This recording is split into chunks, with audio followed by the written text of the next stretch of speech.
Hello, good morning. Welcome to day 11 of my 100 days of going live. Today I'm asking the question, is it possible to get all your sources of protein completely from plants? In terms of amino acids, is it possible to get a complete protein source from plants? And the answer is yes, and I'm going to give you 3 examples of 3 complete plant proteins, so stay tuned. Hello, my name is Mulk Raj. I'm an integrative nutrition health coach. And on this channel, I'm talking about men's health. I'm helping men who are struggling with mental and physical health to try and help them live a more balanced, purposeful, and inspired life. So thank you very much for being here. If that sounds interesting to you, please consider subscribing. Hit the like button if you like this video, and hit the bell notification icon. So let's get into this. Let's get into this list of 3 items. Before I go into that, I just want to mention, as men, as we get older, we need protein. We all need protein to build and to maintain our muscles, maintain muscle mass and strength. But do our sources of protein necessarily all have to come from animal protein? Especially considering the amount of saturated fat and cholesterol that results from eating animal protein. And according to the World Health Organization, the biggest killer across the world, across all regions and all backgrounds, is heart disease, coronary heart disease, and that could be attributed to a portion of that could be attributed to animal protein and diet and poor diet and lifestyle.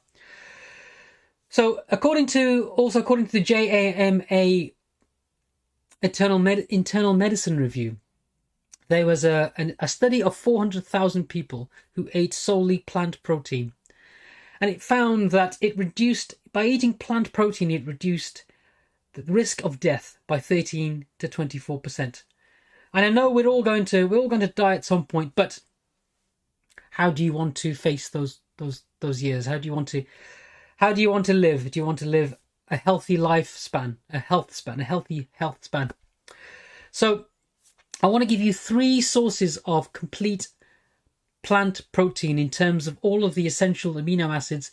The amino acids which are the building blocks of protein, and the essential ones are there are 9 essential amino acids which our body can't make and which we need to get from food.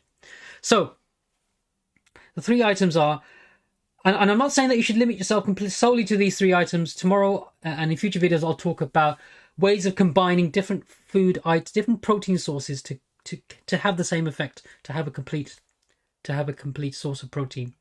So the first item is chia seeds. So chia seeds are little black seeds related to the mint family, and chia is the Mayan word for strength.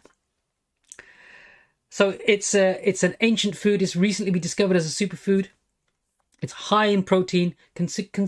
Comparing it to other plants, it's considerably high in protein. It's about 14% in protein. It's high in omega-3 fats, which is a good fat, and it's also high in dietary fiber. So the way to eat chia seeds the way I eat them is to put them in my oats in the morning. I have a tablespoon of chia seeds in my oats. Soak them first. You can also put them in smoothies, and you can also put them in soups. Smooths. You can also put them in soups. So that's chia seeds. That's number 1. It's a complete plant source of protein with all essential amino acids. Item number 2 is soy. And the way I eat soy is organic, non-GMO, and with firm tofu. What I do is I crumble up the tofu by hand and I marinate it in whatever flavors I want.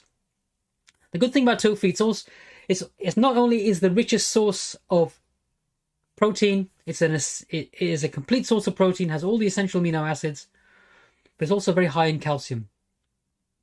So what I do is I marinate my tofu in things like soy sauce and all kinds of different flavors and spices, especially liquid seasoning. That seems to go down really, really well. And then you can either bake it in coconut oil or fry it in coconut oil, and I use it as a substitute for chicken. So I add it to like biryanis and rice dishes. You can also use it as a replacement for eggs. So you can, with silken tofu, organic silken tofu, works as a great egg scramble. So you can fry that up with turmeric, black salt, and nutritional yeast. Eat that with toast, eat it with beans, have it with pita bread. That's number 2. That's item number 2, which is high in protein and a complete protein source. And I was going to mention also edamame beans, which is like a premature, kind of an immature version of soybean, which is a green bean, still high in protein, very healthy. You can eat it as a snack. You can sprinkle it in your salads. You can also add it to rice dishes, so it goes well instead of in addition to peas, say in biryanis. So edamame is another version of soy. That's firm tofu, silken tofu, organic tofu, and edamame.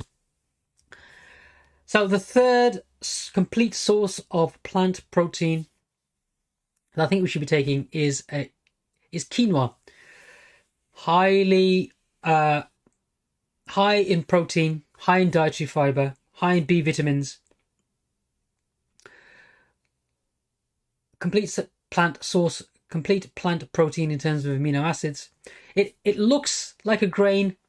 It's not a grain. Therefore it's gluten free, and you can eat it instead of rice. Replace it as You can use it as a replacement for rice.